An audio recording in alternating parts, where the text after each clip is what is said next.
You go first. I'll see how bad I have to get.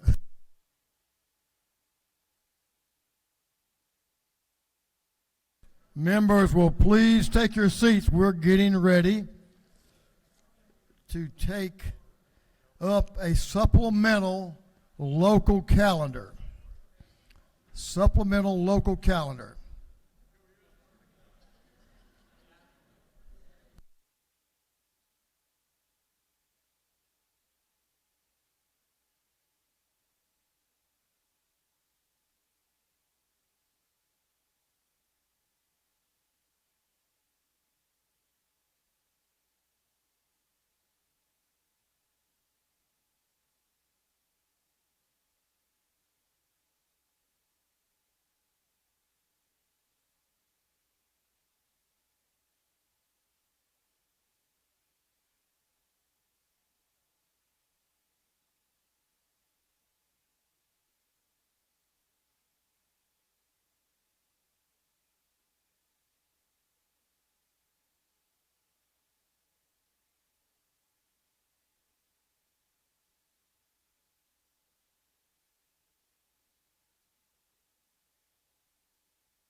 Members, we're about ready to start on the rules calendar.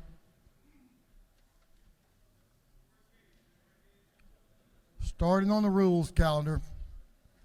So we're going to get members in here. We're ready to start. I'm getting ready to call a bill.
Okay, members, we're getting ready to take up this local calendar.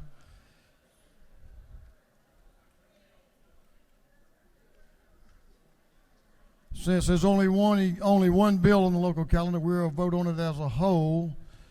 I hear no objection. The clerk will read the local calendar. Senate Bill 291 by Senator Kennedy, the 18th City of Forsyth, a bill to revise the powers of the city manager of the City of Forsyth.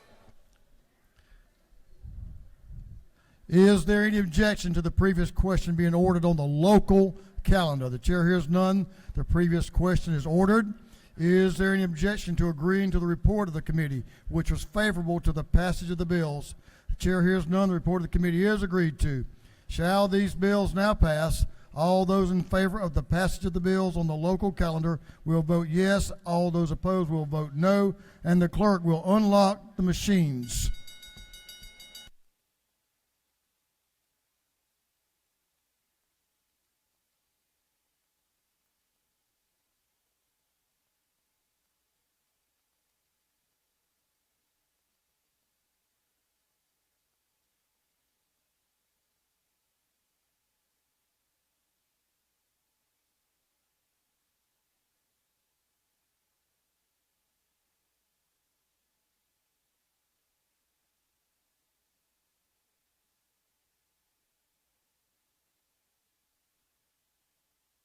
All right. Have all members voted? All members voted. If so, the clerk will lock the machines on the passage of the bills the passage of the bill on the local calendar. The yeas are 147. The nays are 0. This bill, having received the requisite constitutional majority, is therefore passed.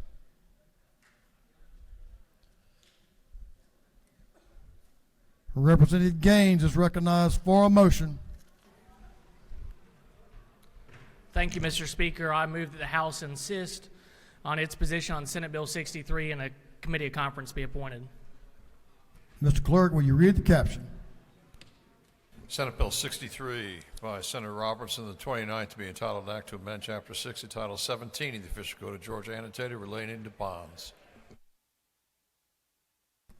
Is there objection? There is objection.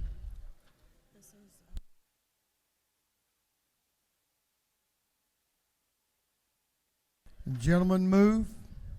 Gentleman moves.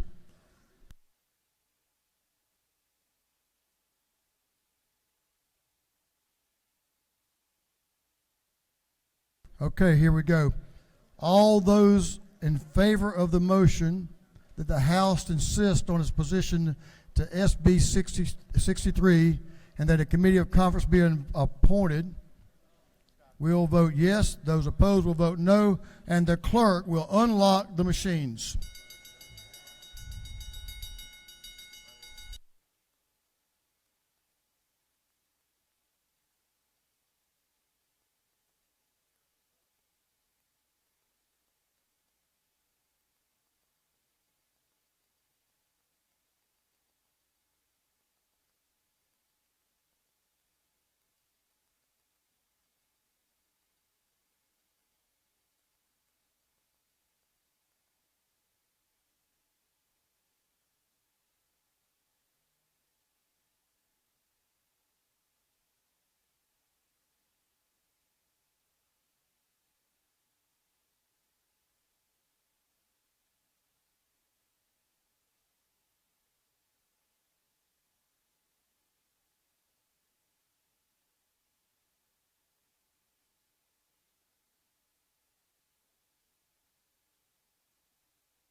Have all members voted?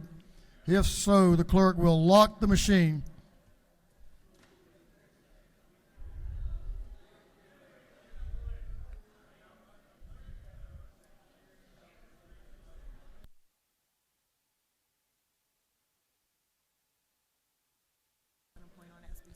On the motion to insist on our position, the House position on SB 63, and the Committee of Conference be appointed, the yeas are 91, the nays are 62.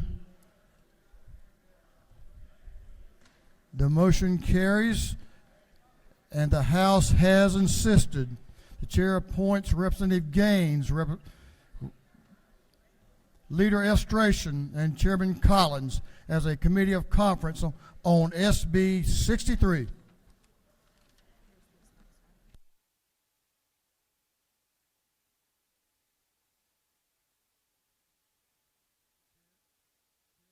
Chair recognizes Chairman Stevens for a motion. Thank you, Mr. Speaker. I move this House insist on its position on House Bill 557 and a committee of conference be appointed. Representative Stevens moved that the House insist on its position on HB 557. Mr. Clerk, will you read the caption? House Bill 557 by Representative Stevens and the 164th to be entitled Act to amend Chapter 34, Title 43 of the Official Code of Georgia Annotated relating to physicians, assistants, and others, so as to authorize physicians to delegate the authority to advanced practiced registered nurses. Chairman Stevens is recognized to explain his motion. Thank you, Mr. Speaker. We've come to an impasse on the Senate also insisting on their position on this hospital stuff that was put into the to House Bill 557, and we're going to have a conference committee to work it out. Chairman Stevens has moved that this House insist on its position on HB 557. Is there objection? The chair hears none, and the House has insisted on its position on House Bill 557.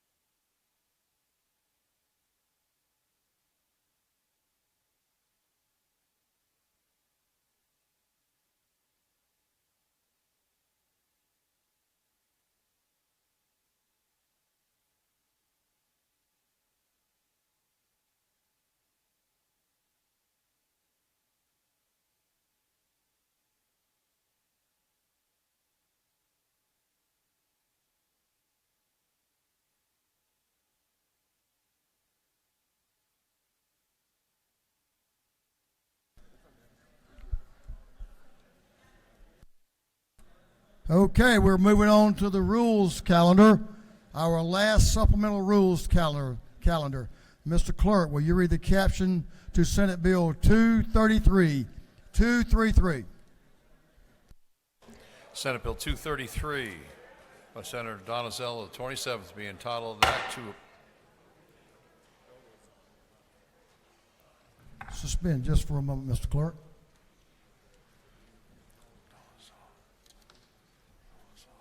That one's empty. So is that one. If members need to have a conversation, some of us want to hear what's occurring in this chamber. So take your conversations to someplace else.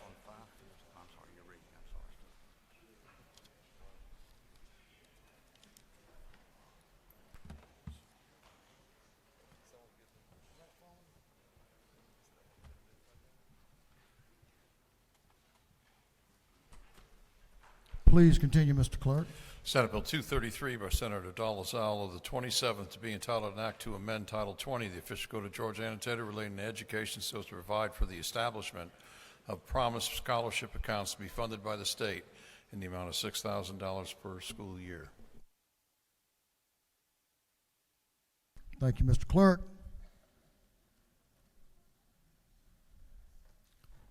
Chairman Todd Jones is recognized to present the bill. Thank you, Mr. Speaker. Colleagues, I will be short. You've had on your desk the rules substitute to SB 233. It should be LC 491473S. It has been on there since, I believe, lunchtime.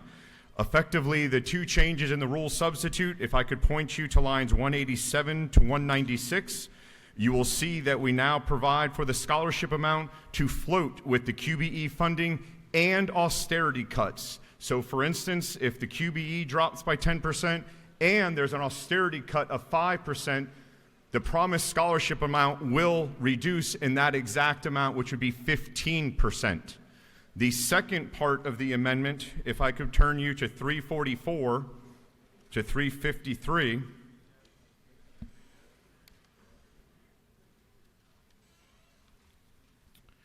you will see that we are changing the rating formula for the bottom quartile from a one-year benchmark to a cumulative two-year benchmark to determine the bottom 25%. Mr. Speaker, those are the only two changes within the rules substitute. Colleagues, I ask for your favorable consideration, and I yield the well. The gentleman has yielded the well. We do have speakers on the bill. We have some opposed that we'll be hearing from. Those opposed will have up to 30 minutes to state their opinion. We'll begin. The first speaker is Representative Paris. Representative Paris.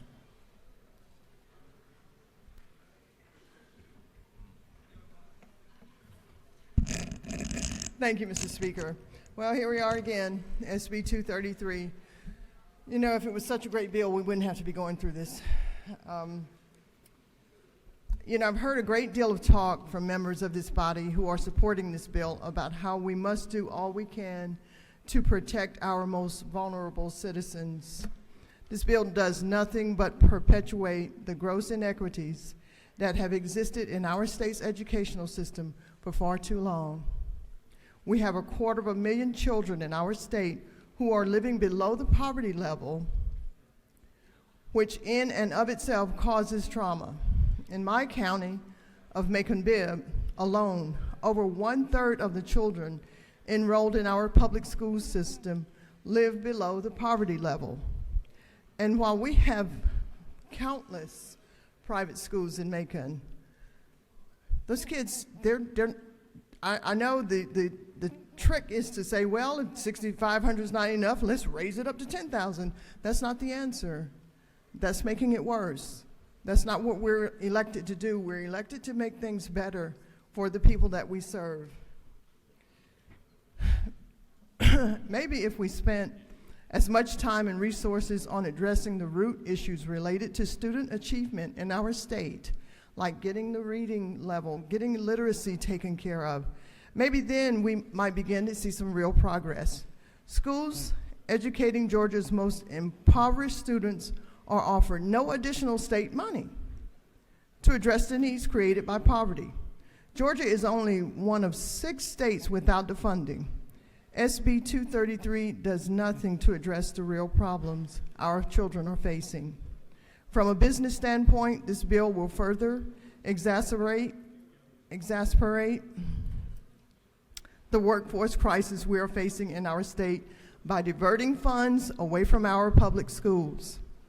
We all agree a quality education workforce is one of the things this chamber needs to be addressing. This bill is not about a win for the Dems or a loss for the Republicans. It is about a win for the people of Georgia, most importantly, our most vulnerable, the students. I urge you to vote no on this bill. Stick to it, rural Georgia. We got a lot at stake. Thank you, Mr. Speaker. Lady has yielded well. Representative Becky Evans is recognized to speak to the bill. Thank you, Mr. Speaker. So Senate Bill 233, this is a public funds drainer costing at least $40 million and up to $190 million at full implementation. And that estimate is based on 2% of the 550 schools that are eligible. This comes at a time when Georgia schools in general, they're struggling to retain employees. They're shouldering the cost of an aging bus fleet, and they're facing a 67% increase in the state health benefit plan costs for bus drivers, cafeteria workers, and other critical staff. The schools targeted by this bill, those in the bottom 25% of schools, according to the College and Career Readiness Performance Index, they are even more dependent on public funds and are located in districts experiencing low property tax wealth and high poverty. The schools whose students would be eligible for this funds draining program are also overwhelmingly black. These school districts and the students that they serve can ill afford a bill like this that siphons funds away from schools that must pay fixed costs like building maintenance and capital improvements, as well as classroom supplies and other vital materials that teachers need to serve students. Now, the other evening when we were debating this bill, I heard the gentlelady from the 47th talk about the examples of how state funds are used for private schools like preschool and child care and private colleges. But I ask us all to please remember our constitutional obligation, which is the provision of an adequate public education for the citizens shall be a primary obligation of the state of Georgia. Public education for the citizens prior to college or post-secondary level shall be free and provided for by taxation. So our Constitution requires that our taxes provide a public education. Let's take a look at outcomes. And as far as outcomes, are we doing this to improve students' outcomes in education, right? Like, well, how would we measure this? So parents need to be able to compare apples to apples. So I want to ask, why was the testing requirement changed from what we passed in the House committee? If you can look with me at lines 294 to 300.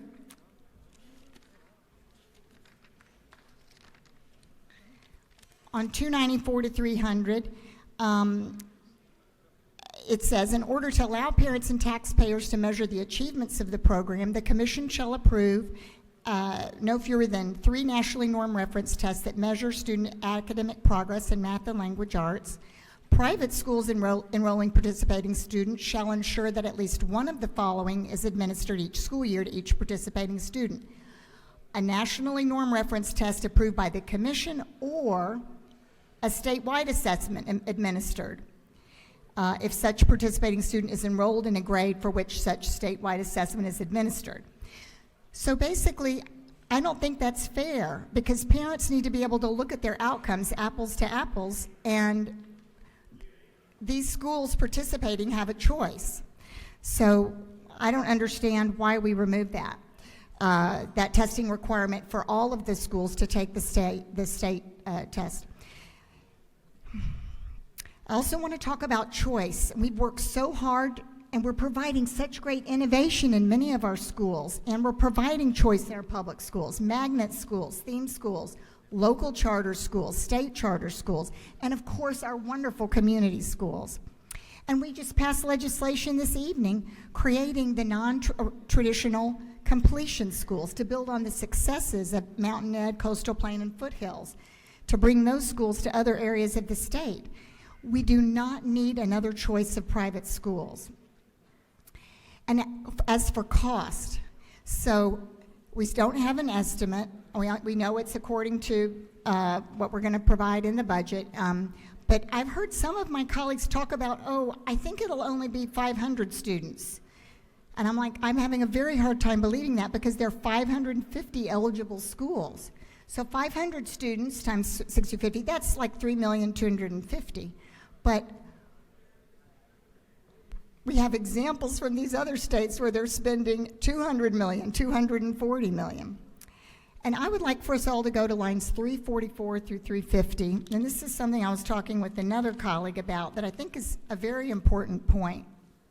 In 344 of 350, this is the annual report. The Office of Student Achievement shall include a separate list of public schools that performed in the lowest 25% of all public schools based on the cumulative individual school ratings for the most recent 2 years. So this is the one that I know it was changed for the floating 2 years. So I appreciate that is an improvement. It's based upon the last 2 years. But this colleague said to me, he goes, it's only failing schools. It's 25% of failing schools. He didn't use quotes. I'm using those. Excuse me. But I'm very concerned. I think I read this as 25% of all of our public schools. And I would like for someone to address that question, because that's a very, very different situation, because this colleague was saying, if we get all our schools, if none of our schools are failing, then we won't have this program. But I have not heard that tonight. That is not the way I read this bill.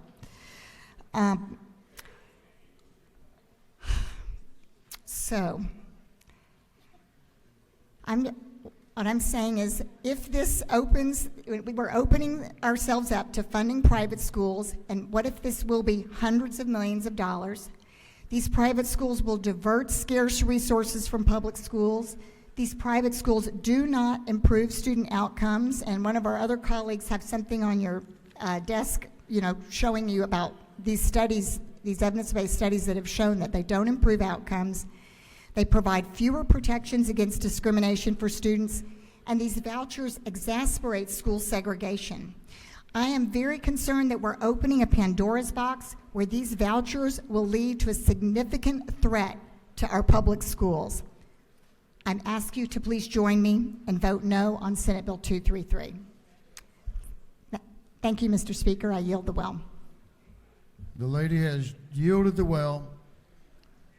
Representative Ann Allen Westbrook is recognized to speak to the bill. Thank you, Mr. Speaker, and good evening, colleagues.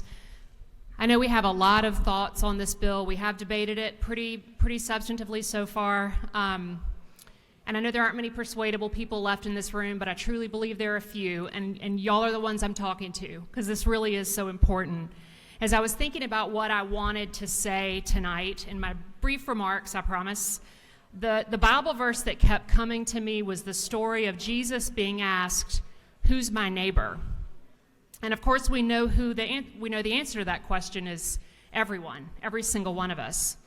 And the question that kept coming to my mind as I thought about SB 233 is, who is my child? And to me, the answer is every single child in Georgia, every single one, without exception. Not just my own, not just the ones that I gave birth to. And indeed, that's the spirit of the Georgia Constitution, which makes it very clear that we have a constitutional obligation to educate every Georgia child. The ones with learning disabilities, the ones who wake up hungry and go to bed hungry, the ones living in poverty, the ones living in unsafe homes or with insecure housing. But SB 233 is premised on the idea that we get to accept educating something less than all Georgia children. We're going to pick some. We're going to give them these vouchers, and devil take the hindmost, as I used to hear growing up. And I don't think we get to educate just one child. And we shouldn't hear that rhetoric in here, because we have an obligation to educate every Georgia child. And in fact, I sat in on the committee who heard this, who heard SB 233 in the beginning, and I heard that we are picking winners and losers. And that's very frank talk, and I don't love using those words when we're talking about children, but I gotta admit it's got the ring of truth. And if I were gonna soften it just a little bit, we are choosing who gets choices and who doesn't. Who gets stuck where they are while other people get pushed to the front of the line. And we know who's going to get these choices. It's going to be affluent children in Georgia. It's going to be metro Atlanta kids in some of the other metro areas. It's going to be suburban kids. It's not going to be poor kids. It's not going to be who needs this program the most.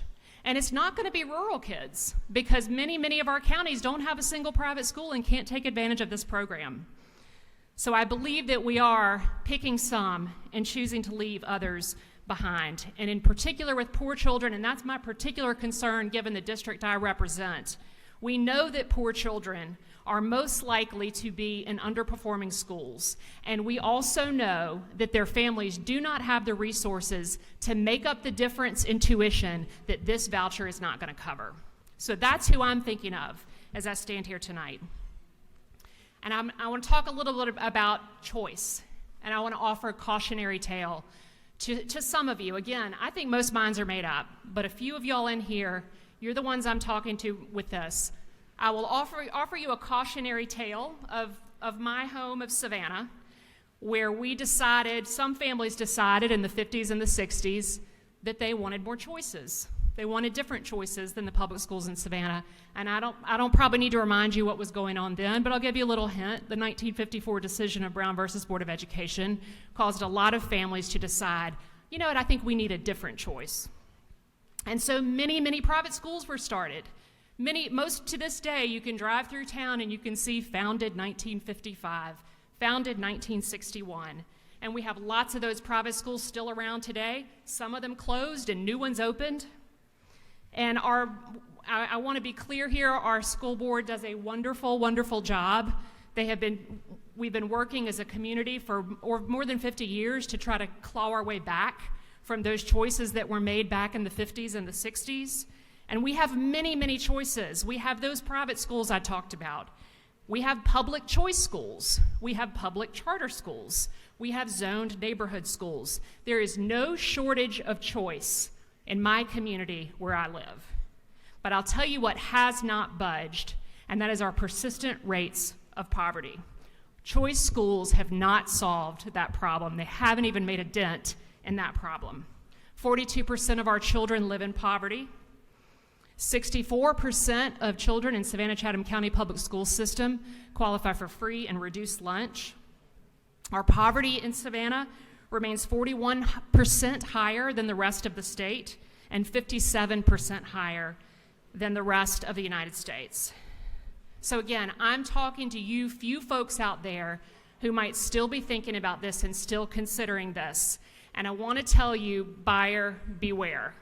It might not be what you think it is. It might not solve those problems. And only you have to go back to your community and face those parents and face those children, those educators, those superintendents. And I will tell you, if you live in a community where there is a strong culture of support for public schools, where a scarcity mindset has not yet taken hold, where people still believe there is enough education to go around, and families shouldn't have to compete for something that their children are entitled to under the Constitution, please know that you are the envy of many communities in Georgia.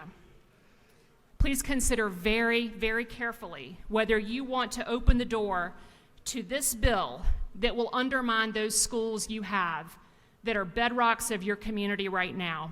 I urge you to vote no to SB 233. Thank you, Mr. Speaker. I yield the well.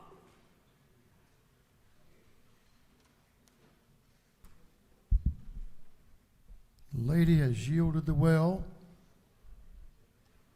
Representing Mary Florence Williams is recognized to speak to the bill. Mary Francis, I'm sorry. That's okay. Any double name will It do, is starting late. with Mary. That's my motto. Just start with Mary and add another name. Thank you, Mr. Speaker. So the real reason I actually ran for election was public education. And my father was in this House years ago, but his first elected position was as a member of the City Council. And I don't know why I remember this, but the first thing that I remember him working on was a city school bond for the Marietta City Schools, and it didn't pass. And I remember how devastated he was.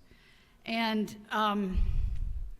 he felt so strongly about the need for public education. So I want to talk about a few things. I mean, and it's about the money mainly. I know, there's a lot of things that I want, but if I can't afford them, I can't have them. I know that a lot of people are under pressure from their constituents to give them this help, this voucher for private schools. But I'd like for us to think about some of the things we've done for these folks. In 2018, we lowered the tax rate from 6 to 5.75%. And last year, I believe it was last year, we passed legislation that will, over a period of years, phase in a lower tax rate, which will end at 4.99. So we've given citizens a tax break. Another thing that we've done for folks, at least those who have a home and a homestead exemption, is that we have given them a really nice, I think they're all going to get $500 this year. So think about that. It's not like we're not doing things for those among us who have more resources. I know you're under tremendous pressure, but as I said, we've done a lot for our constituents. My main problem is we don't know how much this is going to cost. We have no idea how much this is going to cost. And I know several people have said fiscal note, fiscal note. We don't need a fiscal note.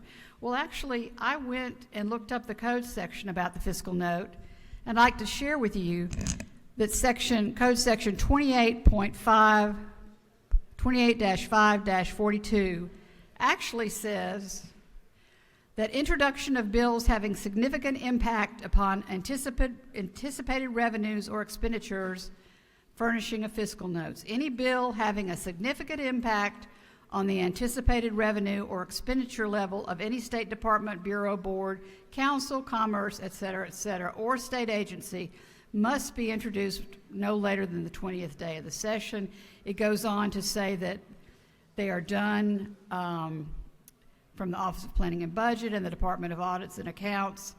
So it's not true that we only do fiscal notes for tax bills. We may not have done a fiscal note for a non-tax bill in a long time, but I've been around this Capitol on the other side of the rope for a long time, and I remember many, many fiscal notes.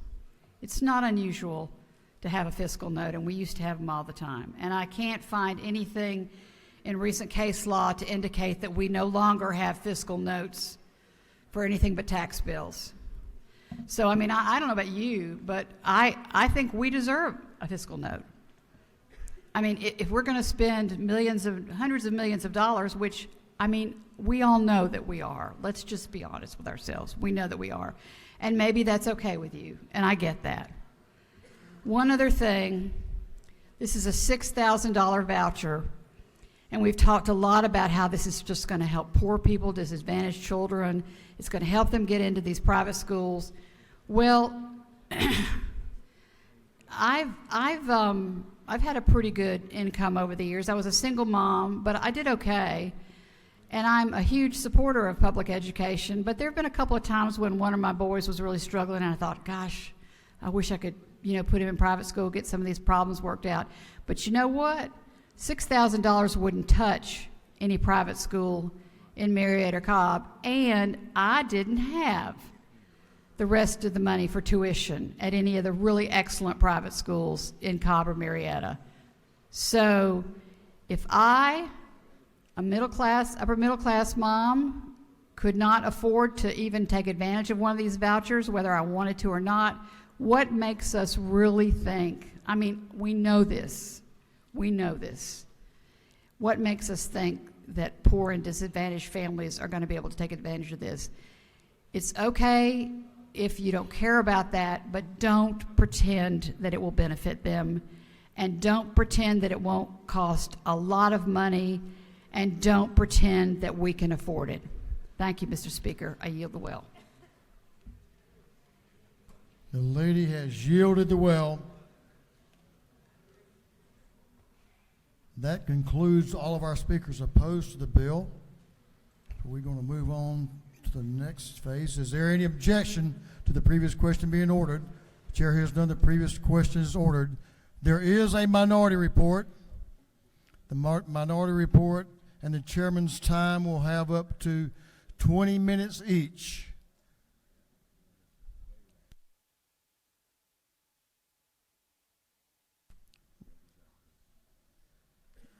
All those that will speak with the majority report will have up to 20 minutes. Minority report, you will share your own time according to y'all's comments. Chair will not control those, the members will. Representative Doreen Carter is recognized to speak to the minority report.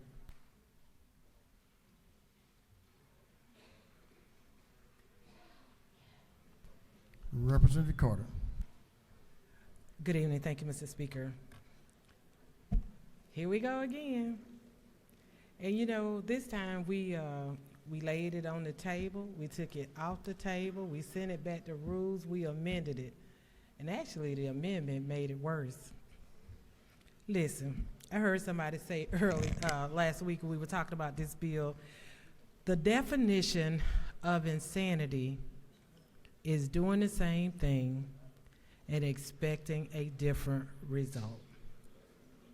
This is my 8th session, and every session we get another voucher or some legislation that diverts funds from educating our students in public education.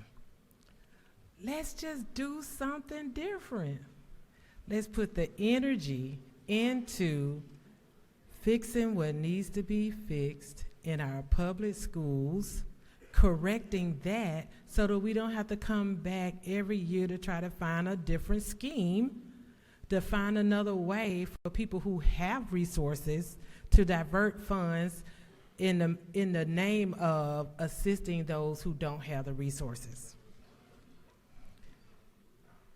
But that continues to fall on deaf ears. So let's talk about this. I'm an accountant, so I got to talk about the money. In this section 135 to 144, it says to be eligible to enroll a participating student, a participating school shall demonstrate fiscal soundness by having been in operation for 1 year, and you can read the rest. As I told you last week when we talked about this, a business that has only been in business a year, number one, doesn't have financial statements, really doesn't have a good idea of what it's going to cost to maintain. So how can you prove that you are fiscally sound? A lot of you in this room are business owners, and you know how difficult it is to start a new business, and we all know that businesses fail within the first few years of going into business.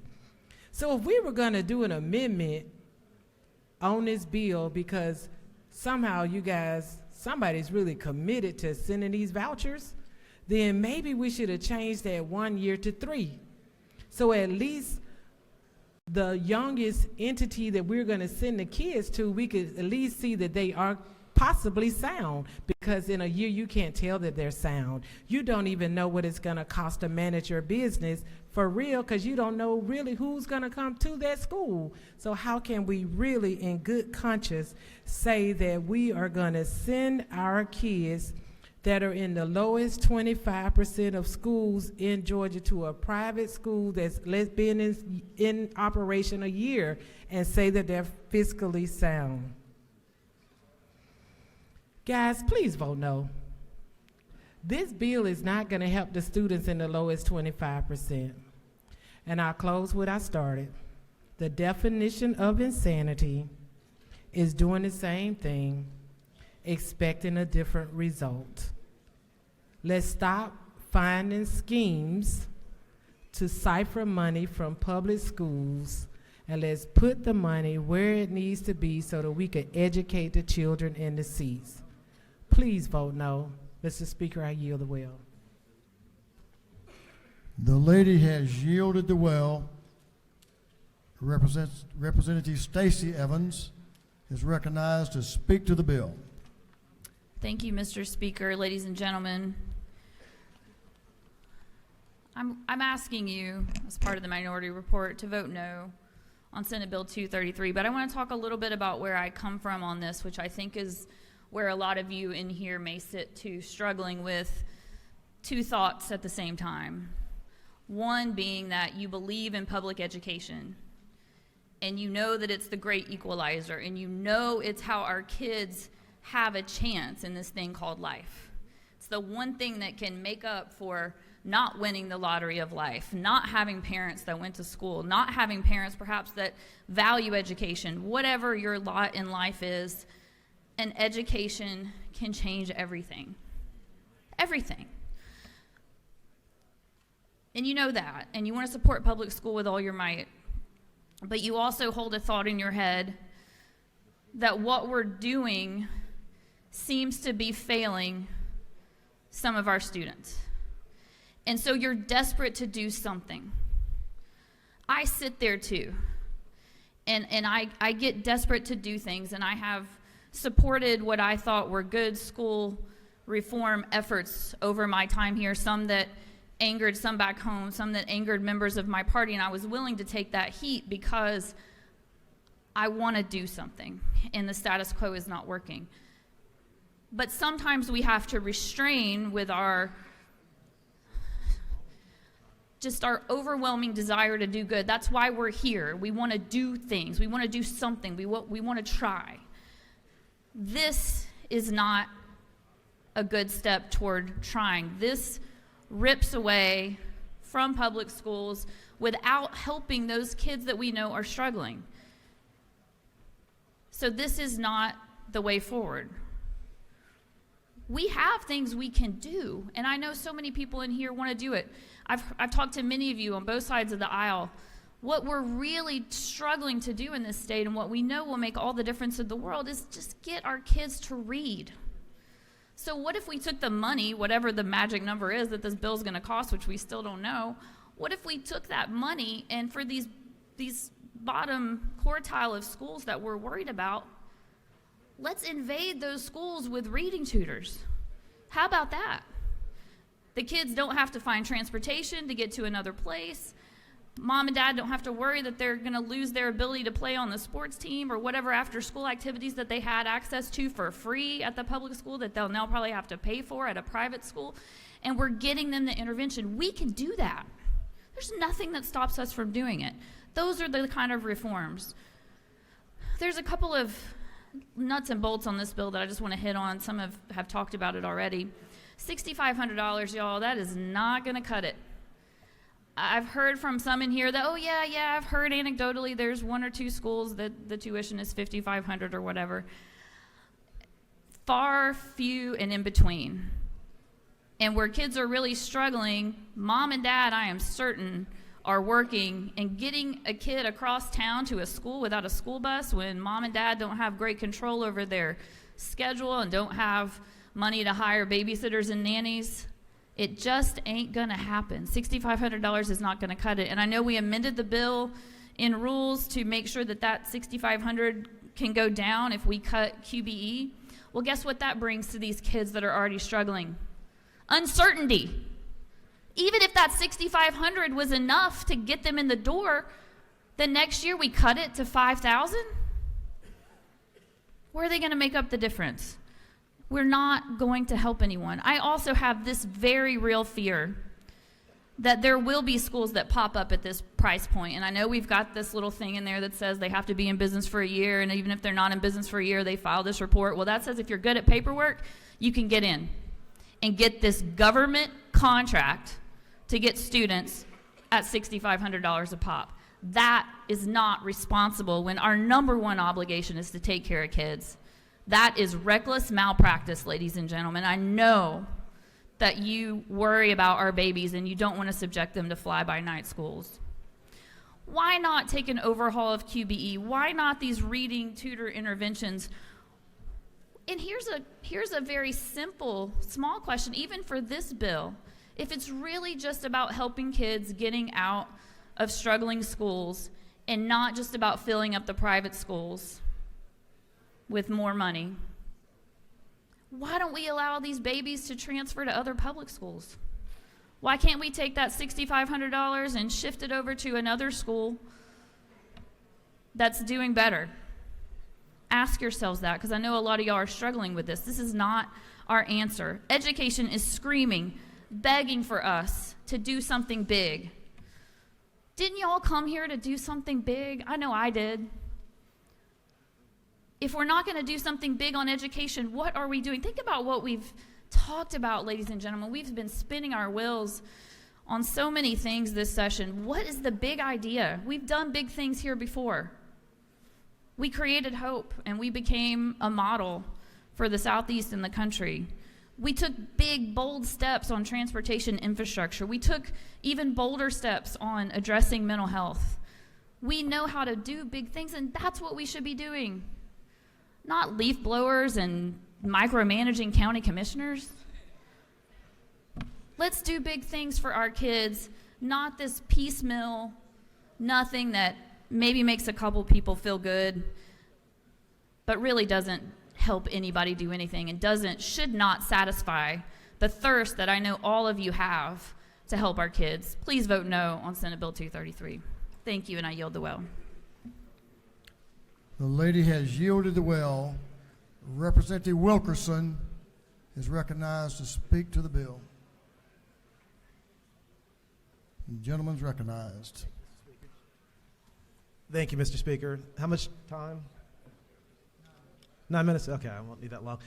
I rise today in opposition to Senate Bill 233. I know we've discussed this bill quite a bit over the last 2 days, and over the last week we've seen a lot of changes to this bill. And there's a reason we've seen changes. And I'm going to point you to this fiscal note up here, and you will probably do the same thing that a lot of other people have done. Is this fiscal note deals with glucose, because there's been a lot of talk about, do we only do fiscal notes when it's a tax bill?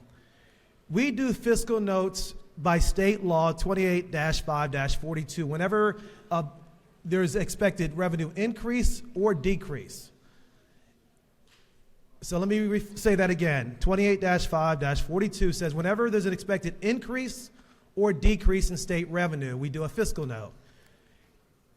It is very difficult to say that this bill will not impact the state budget in a significant way. Over the last few years, we've talked about the fact that we need to update QBE. Today we had the opportunity to either do something historic, because this will be a big change. This change will fundamentally change the way that we look at education in the state of Georgia. For the first time, we will put in place a school choice bill that has no guardrails except the budgetary process. Think about that. When we did the scholarships before, we said 20 million, went to 30 million, went to 40 million. And as we looked at it, we wanted to make sure it did not rip a hole in the budget. This will fundamentally change the way we fund our schools across this state. Now, $6,500, no one has matched that up to QBE with me. All I know is if I received a report from DOE, and for a 9th to 12th grade student, their QBE funding is $2,897. So right now, if my kids are going to high school, that school gets that $2,897 base QBE funding. If we take that kid out of the high school, I will now get $6,500. That difference is more money the state is paying to fund that same child. Is that education better? That's not what we're arguing about right here. Before we can even look at something, when I buy anything for my kids, when I do anything for my kids, if I buy my child a car, I'm going to look at, is that car safe? Is it going to get them where they need to go? And are we going to be able to afford it? In this case, we're about to do something that we have no idea if we can afford. So is it a promise or is it a half promise? I don't know.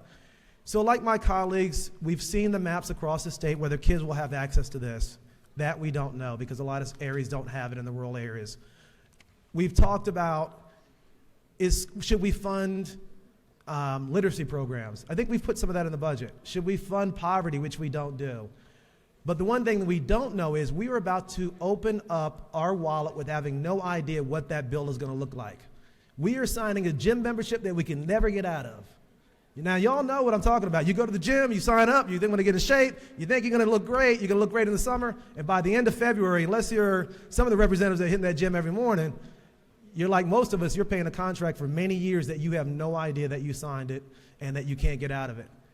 So I'm asking you to look at education as a whole. Vote no. We've made a lot of changes in the last few days. We can make a lot more changes that if this body does decide to proceed with some type of voucher bill, that we can be guaranteed we know the cost, we know the effect on our local communities, and we know the effect, most importantly, on those children that we are about to make a promise to, those 1.7, 1.8 million kids across the state, rural areas, metro areas, et cetera, that we are doing what we promised to them. And with that, I'm going to ask you to look at the numbers. The math doesn't add up.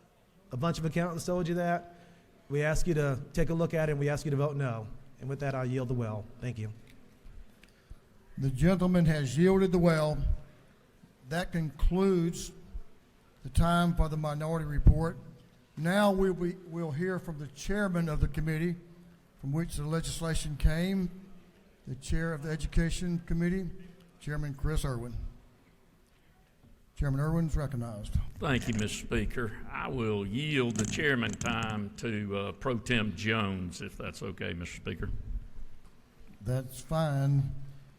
Pro Tem of this House, Pro Tem Jones is recognized to speak to the bill.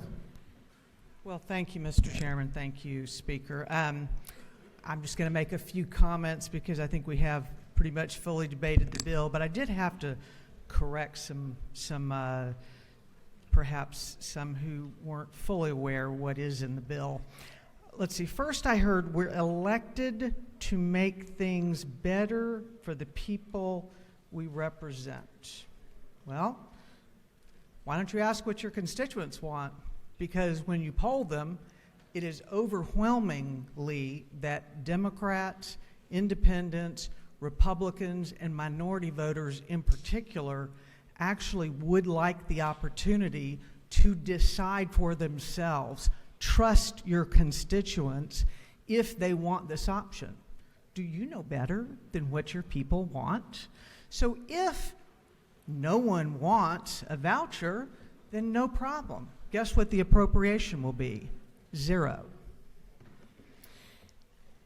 I've heard the comment that it will drain funds, something like 50 to 200 million.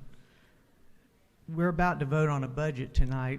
Not one dime is appropriated in the 24 budget. We appropriate, on average, a couple $1 billion more a year. By the way, no fiscal note.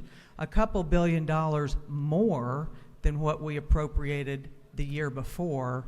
And we make that decision every year in this body through 2 appropriations process. We will make that decision if there is a need. Students, I heard something about testing. Students will be tested in this bill every year, which is more frequently on a standardized, nationally normed test than students in public school, such as my children attended.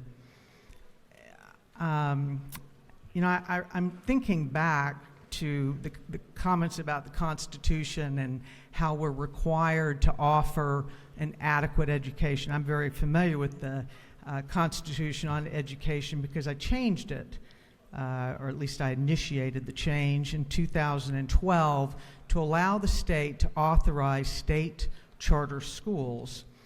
And it was interesting going through that process because at the time I heard the sky was falling when we passed the constitutional amendment in 2012 to put it on the ballot. And it was from the same voices. It was the same argument as I'm hearing tonight in this chamber.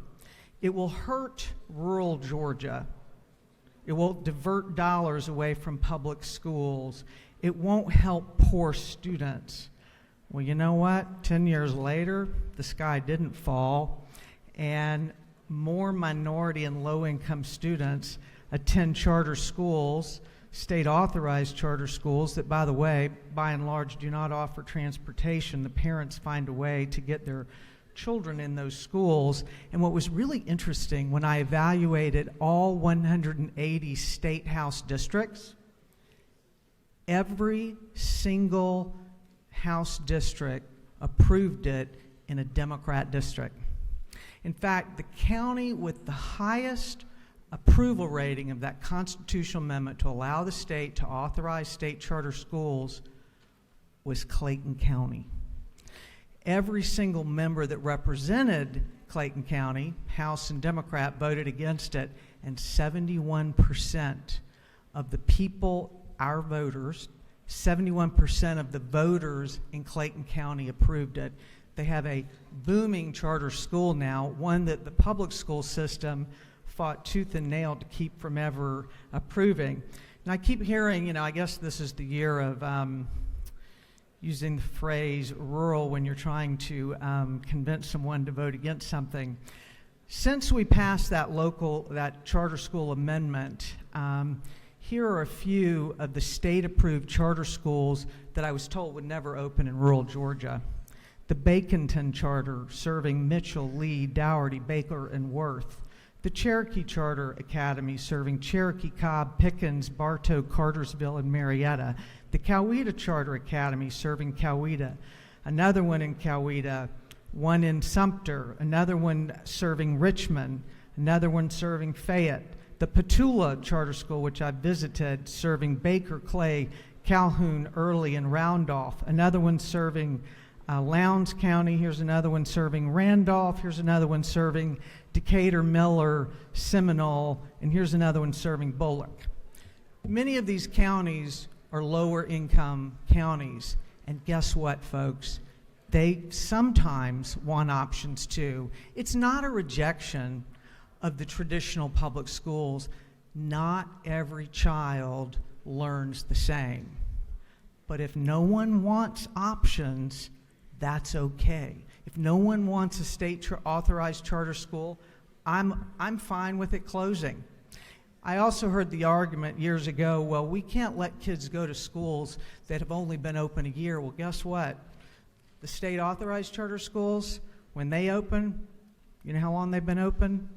0 time. And the parents get to make that decision. There is some state oversight. Here we will require even more funding. Let's see, what else have I heard tonight? An education can change everything. I absolutely agree. And public schools will and now continue to educate 90 or over 90% of Georgia students. But some students may learn best in a homeschool environment, in a publicly, in a charter school, whether it's locally approved or state authorized, and yes, sometimes in a private school. An education can change a life. Who are we to not give some students another option? I also heard tonight, why not allow these students to transfer to another public school? Well, guess what? We do. State law, current state law, requires school systems to allow students to transfer to another public school when there's space available. That's already on the books within that system. Now, right now, we don't mandate that they be allowed to transfer out of system because, as many of you know, the way we fund public education is through local dollars and also state dollars, and it would require, I'm open, I'm all ears if we want to facilitate that in the future, because I actually do support options. There's a lot to be figured out there because it's 2 different elected bodies that would be making that decision, and you do have local tax dollars, property tax dollars, that you'd have to figure out how to do that. I also reminded, some of you in this chamber have utilized them. There are 17 city school systems, public school systems, that currently charge tuition for out-of-system students to attend them. Those of you in this chamber that have utilized that have found that to be a good option for you and others. Not required to do it, it just offers another option, because education absolutely can change everything. And I encourage you to vote for the bill tonight. We'll continue to work out details. It wouldn't take effect for over a year, and that's why there's no appropriation, there's no fiscal estimate, because we will collectively decide how we want to pilot this and have it go forward, and we'll evaluate it over time. That's why, for the first time in a choice situation like this, we are requiring testing and demographic data. I encourage you to vote tonight for Senate Bill 233, and let's try something and let kids have more options in Georgia. Thank you. Lady has yielded the well. Mr. Speaker, I yield the remaining time to Representative Todd. Chairman Jones. Pro Tem Jones is yielding to Chairman Jones. Chairman Jones recognized to speak to the bill. Thank you, Mr. Speaker. Colleagues, I know we are sine die, 3 hours plus. I will make this quick. I absolutely agree with my colleague from the minority party. Public education, or education, is the great equalizer. I think without a doubt, all of us have a story within our family in terms of how education truly changed our lives, how it is it lifted us up, how it is it truly makes it where every boat rises with a rising tide.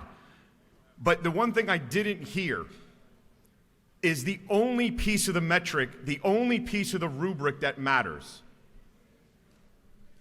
the child. Because ultimately, we should put the child at the center of every decision we make. If we do that, then this becomes, in my opinion, a vote for yes. I would ask you for your favorable consideration, because at the end of the day, we have an obligation to give to every child in this state.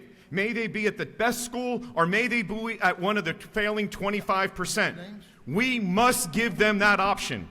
And I ask you to vote yes, because they should have the option of public school, of private school, of hybrid, and also of homeschooling. I thank you for your time and for your consideration, and I ask you to vote favorably on SB 233. Thank you. The gentleman has yielded the well. Is there any objection to withdrawing the committee substitute? Chair hears none. The committee substitute is withdrawn. Is there objection to withdrawing the former Rules Committee sub LC 491458? Is there any objection to adopting the substitute offered by the Committee on Rules? Chair hears none. The Rules Committee substitute is adopted. Is there any objection to agreeing to the report of the committee, which was favorable to the passage of the bill? The chair hears none. The report of the committee is agreed to. Shall this bill now pass? All in favor of the passage of the bill will vote yes. All those opposed will vote no. And the clerk will unlock the machine.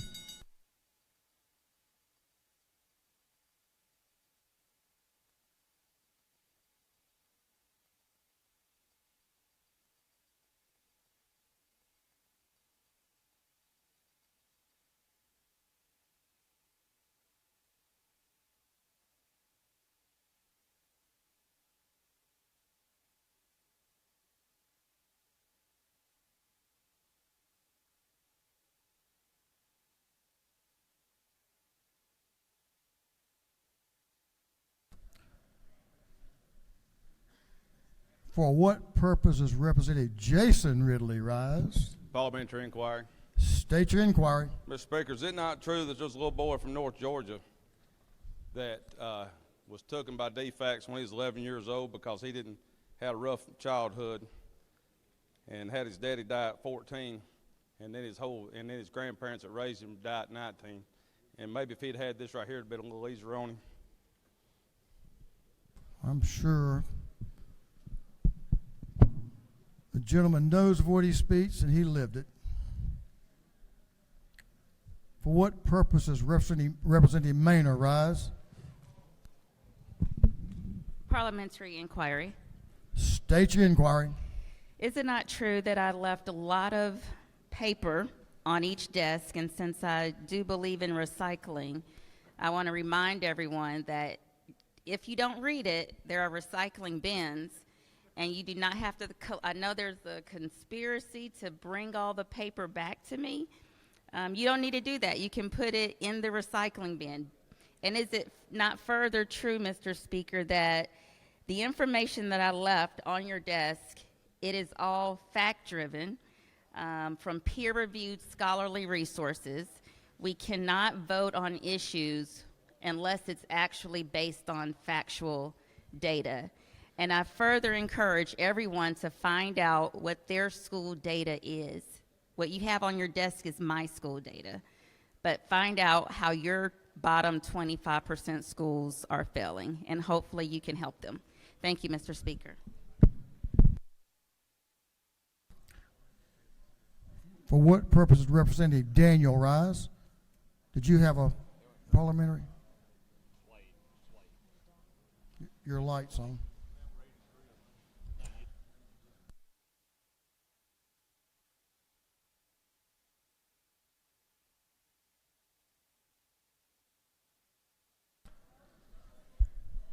Have all members voted? If so, the clerk will lock the machine.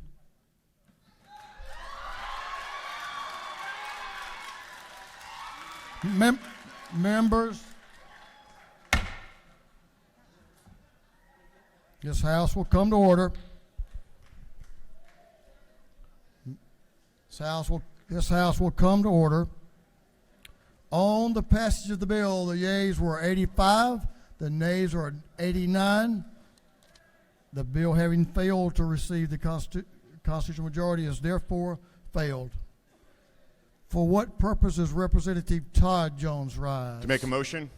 State your motion. Mr. Speaker, I would like this House to reconsider SB 233. Now's the time for the gentleman to pursue the motion. If he so desires, does the gentleman move? Yes, sir. On the gentleman's motion that this House reconsider its action and failing to give SB 223 a requisite majority, all those in favor of reconsideration will vote yes. All those opposed will vote no, and the clerk will unlock the machines.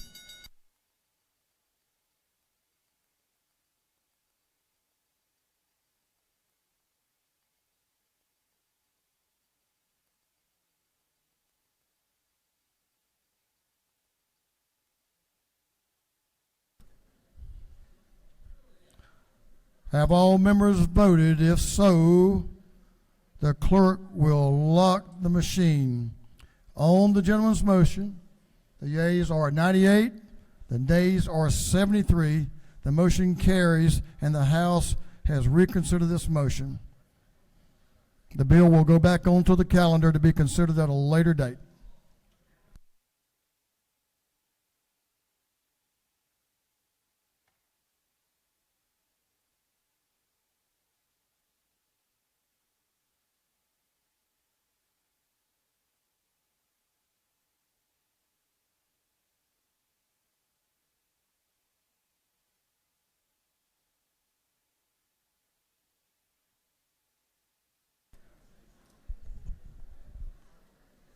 Members, please take your seats. We're going to have a special guest. Members, please take your seats and cease conversation. Members, please take your seats.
Members, if I could have your attention.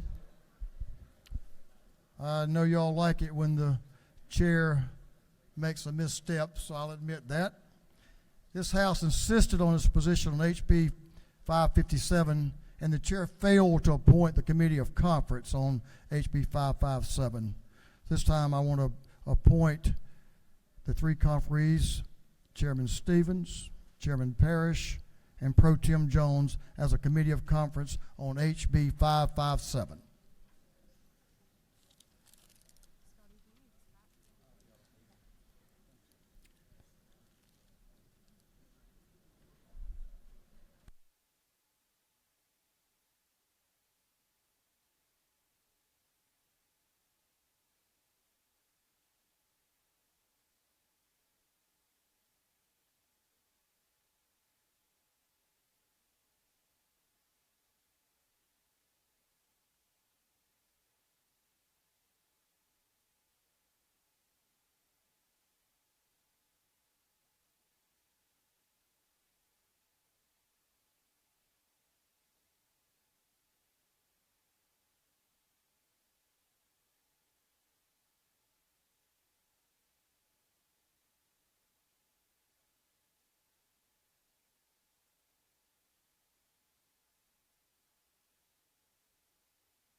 Members, take your seats, please.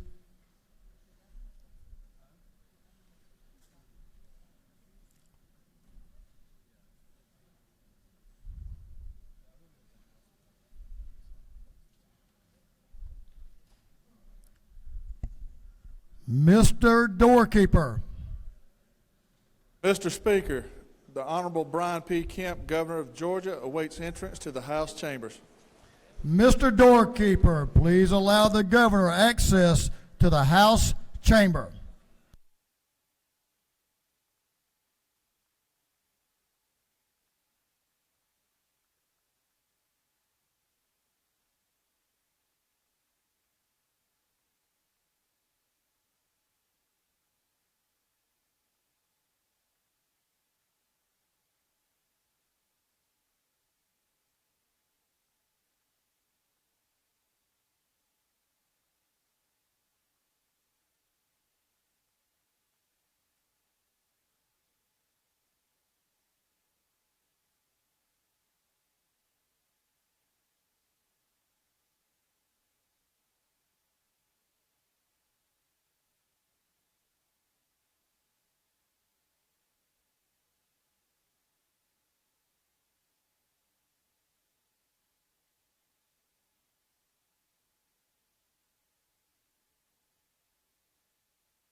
Ladies and gentlemen of our House family, before I introduce our special guest, I want to introduce the first family of Georgia. First Lady Marty Kemp. Who else is back there? And Jared and Amy Porter, welcome to the People's House.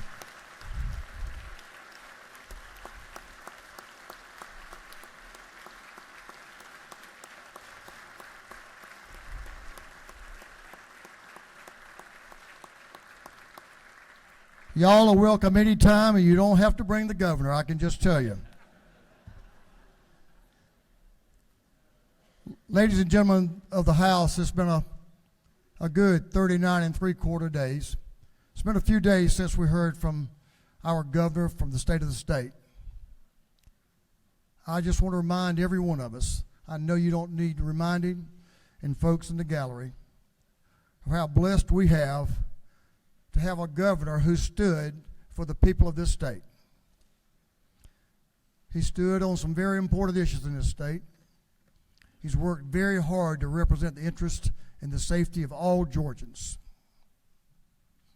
His leadership will go down in the history of this state. He's been strong, compassionate, and getting things done for the people of this state. It is my great honor to introduce to this House and the people of Georgia the 83rd governor of the state of Georgia, Brian P. Kemp.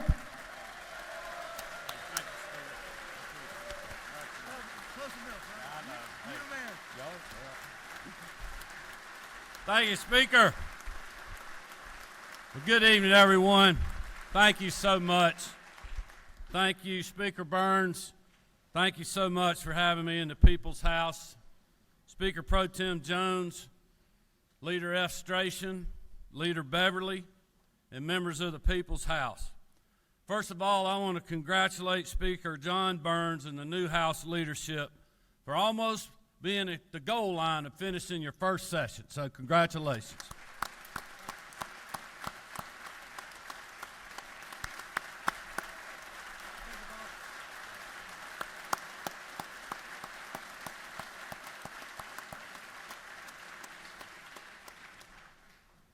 You have done well in these positions while making them your own.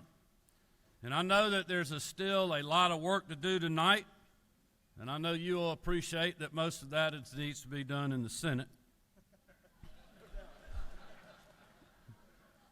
It pains me to say that as a former senator, but I know they're working over there. But listen, on behalf of Marty and the girls and I, we are so proud of what you have accomplished. And if you think back, just over 2 months ago, Marty, the girls, and I joined you in this chamber for my first State of the State of my second term. And at that time, I called for a $2 billion income tax refund for hardworking Georgians, a homestead tax exemption for property owners, stronger penalties for gangs who recruit our children, school safety measures to keep our children and our teachers safe, pay raises for our educators and state law enforcement, new legislation to help us fight against human trafficking, and further measures that make our state safer, healthier, and more prosperous. And at that time, I said, the people have spoken, and they have given us their marching orders, and it is time to get back to work. And that is exactly what you all have done, and I want to thank you all for your good work this session. You have made promises made into promises kept. You have also delivered on another historic bill that's still being worked on, one that honors the late, great David Ralston. This year's follow-up to the Mental Health Parity Act of 2022 that he championed is something that I know this chamber and Speaker Ralston's family appreciate. Working on this issue has been a priority for both the House and my office. And whether it is this session or those to come, I know that we will continue to work for greater progress.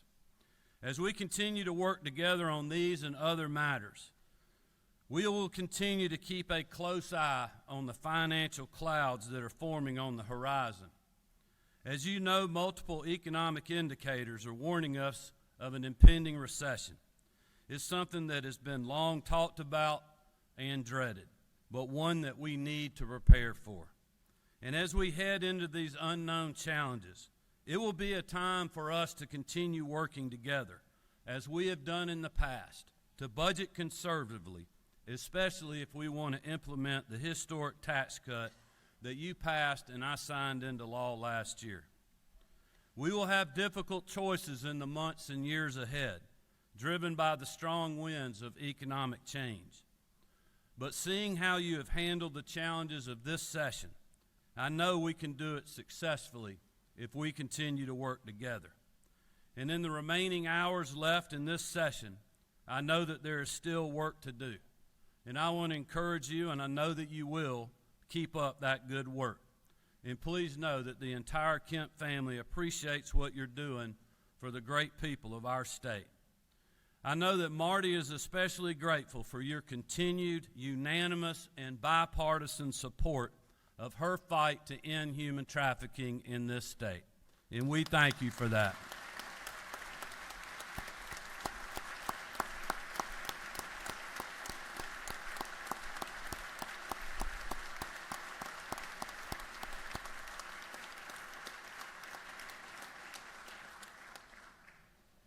But also know that during these stressful hours, it's important to remember what we're working for and the impact of that work.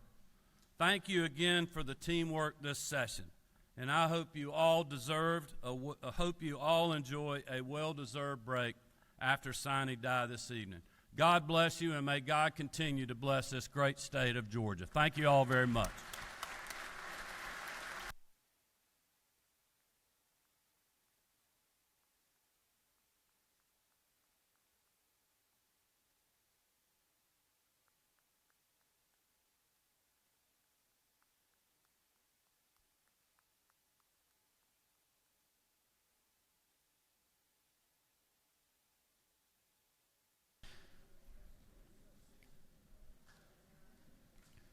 Thank you, Governor Kemp, for coming by. Thank you for those words, and we look forward to continue to work closely with you and your administration.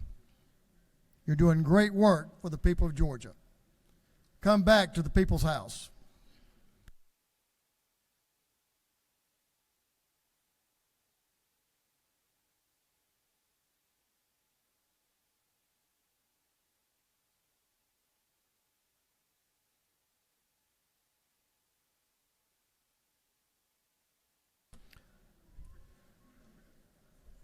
Members, we're going to move on to some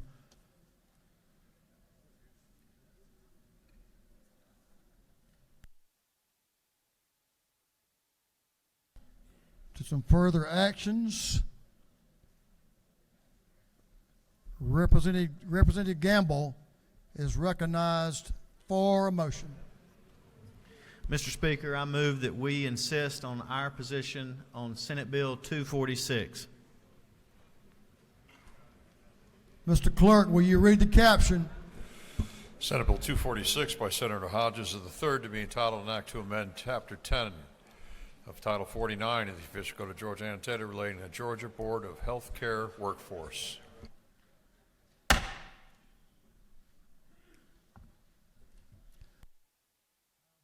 House will come to order. Give the gentleman in the wheel your attention. Representative Gamble is recognized to explain the motion. Once again, this is our position on the nurse education bill. This will allow us to get this bill pushed over into ultimately a conference committee, and so I would ask your favorable consideration in insisting on our position to Senate Bill 246. Gentleman yielded well. Floor Leader Gamble has moved that the House insist on its position on SB 246. Is there objection? Chair hears none, and the House has insisted on its position on SB 246. Representative Gullett is recognized for a motion. Thank you, Mr. Speaker. I move that this House insists on SB 145. Clerk will read the caption. Senate Bill 145 by Senator Still of the 48th to be entitled an act to amend Chapter 60 of Title 36 of the Official Code of Georgia annotated relating to general provisions applicable to county and municipal corporations. Representative Gullett is recognized to explain the motion. Thank you again, Mr. Speaker. This is just to move us forward and hopefully get to a conference committee where we can work a few things out with the Senate. Thank you, Mr. Speaker. Representative Gullett has moved that this House insist on its position on SB 145. Is there objection? The chair hears none, and the House has insisted on its position on Senate Bill 145.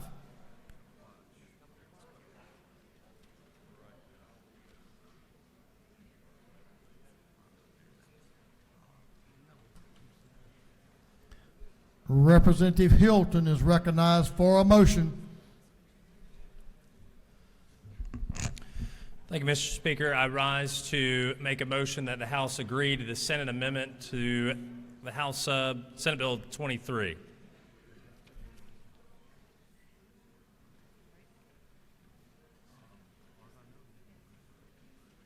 Clerk will read the caption. Senate Bill 23 by Senator Kirkpatrick of the 32nd and others to be entitled an act to amend various titles of the official code of Georgia annotated so as to revise committee name and repeal provisions relative to inactive boards, panels, authorities, centers, and commissions.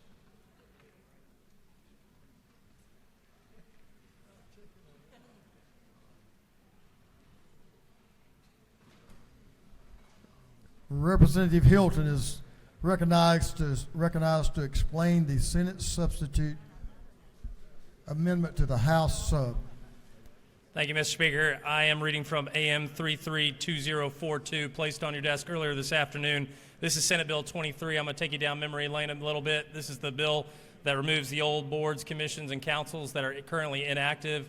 The amendment on the Senate side added a portion of House Bill 520 in regards to the data sharing between agencies. That's the amendment, and I will yield for questions. The gentleman has a question. Representative Oliver, to your left, has a question. Ladies recognized. Does the gentleman leave? Yes, I yield, yes. Is it true, sir, that this is the only provision that is offered for the Senate in mental health reform in 2023? Yes, ma'am, you are correct. And so we can expect no more help in 2023 in response to the mental health bill we sent over to the Senate. I cannot speak to the intent of our friends over on the Senate side, but I think we can all agree we hope we do a lot more in this space, and I appreciate your leadership on this issue. In relation to the intent of this provision in House Bill 520, isn't it true that we created a dispute resolution system for when agencies wouldn't agree that put the Attorney General in the position to make decisions? Isn't that true? Yes, ma'am, you know what you speak. And then this modified, that's a generous word, modified offering of data dispute, they've appointed the budget leader and the appropriations chairs to make legal determinations of appropriate data collection sharing issues. Is that correct? Yes, ma'am, line 65. Finally, sir, I'm going to vote for this for the tiny little bit of reform they offer, but must express real disappointment that we are not moving forward in mental health reform in the way the House wished in 2023. Thank you. Thank you, Mr. Speaker. And with that, I will yield the well. The gentleman had a couple of questions, but he's yielded the well. On the gentleman's motion that the House agree to the amendment, agree to the Senate amendment to the House sub on Senate Bill 233. All those in favor will vote Senate Bill 23. All those in favor will vote yes. Those opposed will vote no. And the clerk will unlock the machines.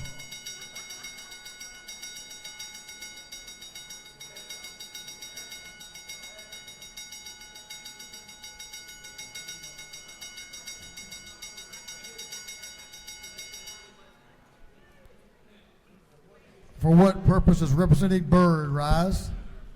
Parliamentary inquiry. State your inquiry. Thank you. Is it not true that this apparent cleanup bill is now a data collection and sharing bill? Well, if the lady so states, have all members voted? If so, the clerk will lock the machines. On the gentleman's motion, the yeas are 156, the nays are 7, and the House has agreed to the Senate amendment to Senate Bill 23. Has agreed to the Senate amendment to the House sub.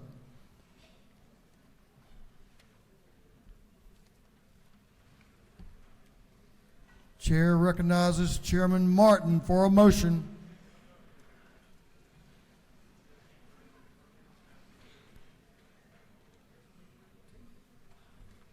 Mr. Speaker, I move that we insist on the House position on Senate Bill 13.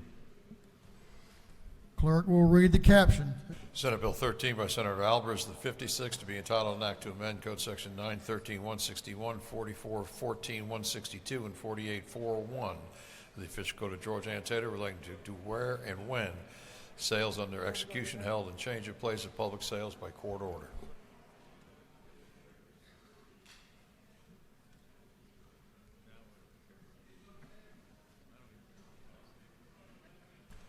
Chair recognizes Chairman Martin to explain the motion. Yes, sir, Mr. Speaker. We're just moving down the road to try to get to a compromise with our friends over in the Senate and get some good legislation to bring back for you on Senate Bill 13. Chairman Martin has moved that the House insist on its position on SB 13, Senate Bill 13. Is there objection? Chair hears none, and the House has insisted on its position on Senate Bill 13.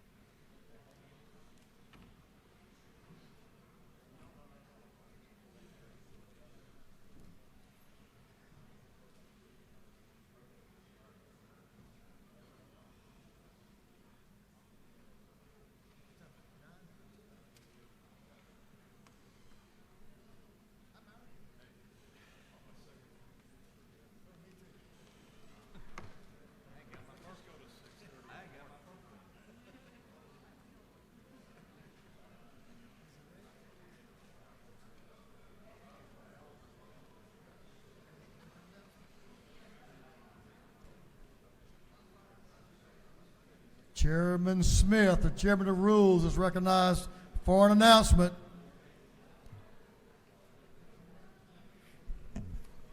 I was hoping I wasn't going to see y'all again. Rules will meet in 5 minutes. 5 minutes. The House Rules Committee will meet in 5 minutes. This House will stand in recess until 9:30. 9:30.